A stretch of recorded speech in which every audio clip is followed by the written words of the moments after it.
आज हम बात करेंगे भगवान गणेश के विषय में। गणेश चतुर्थी आ रही है। भगवान गणेश की सेवा कर, उनकी साधना कर, आराधना कर, उनकी कृपा कैसे प्राप्त कर सकते हैं और अपनी गति बढ़ा सकते हैं। इन विषय पे आज हम अष्टविनायक तंत्रोक्त विधि से एक साधना बताएंगे, जिससे आप उसकी सेवा लगाकर उनकी कृपा के पात्र बन सकते हैं। उससे पहले हम बात करते हैं गणेश भगवान आखिर हैं कौन। जानने को तो सभी जानते हैं, लेकिन एक बार बता देना चाहते हैं। भगवान गणेश भगवान शिव के और माता गौरा के लाल हैं, पुत्र हैं, रिद्धि सिद्धि के दाता हैं, सिद्धियों के दाता हैं, विघ्न हरता हैं, विघ्न विनाशक हैं, विघ्न हरता हैं और प्रथम पूजनीय देवता हैं।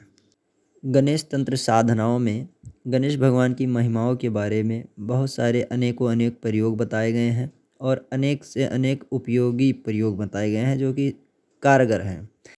अब बात करते हैं अष्टविनायक साधना तंत्रोक्त विधि से साधनाओं के विषय में, कि उनकी सेवा कर कैसे हम कृपा प्राप्त कर सकते हैं। तो सबसे पहले हम क्या करेंगे, एक बाजवट लेंगे, उसको साफ़ करेंगे। साफ़ करने के बाद में उस पर पीले कपड़े से बाजवट को तैयार करेंगे। उस पर भगवान गणेश की मूर्ति या चित्र को स्थापित करेंगे। उसके बाद में भगवान गणेश के पंचोपचार पूजन कर नवनिवेद्य भोग लगाएंगे।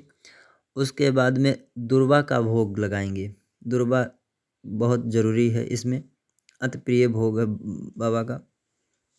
और एक पीला जनेऊ बाबा को अर्पित करेंगे। उसके बाद में एक घी का दीपक बाबा के नाम का उनके सामने जलाएंगे। और बाबा को मोतीचूर की लड्डू पसंद है, उसका भोग लगाएंगे।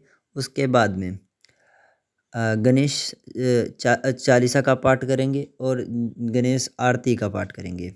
उसके बाद में आसन पे बैठ के गणेश भगवान का 5 मिनट ध्यान करेंगे। 5 मिनट ध्यान करने के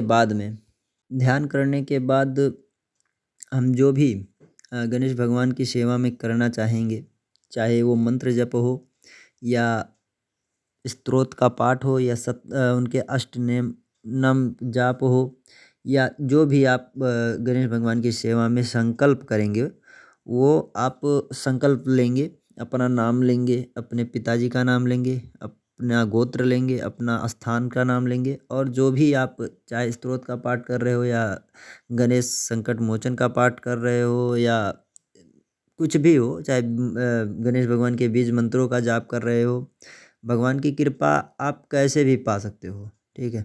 लेकिन आपको आप संकल्प लेते हैं तो वो दिशा होता है ना, जो आप ऊर्जा क्रिएट करोगे, वो ऊर्जा कहाँ जाना है वो संकल्प शक्ति से ही बढ़ता है आगे।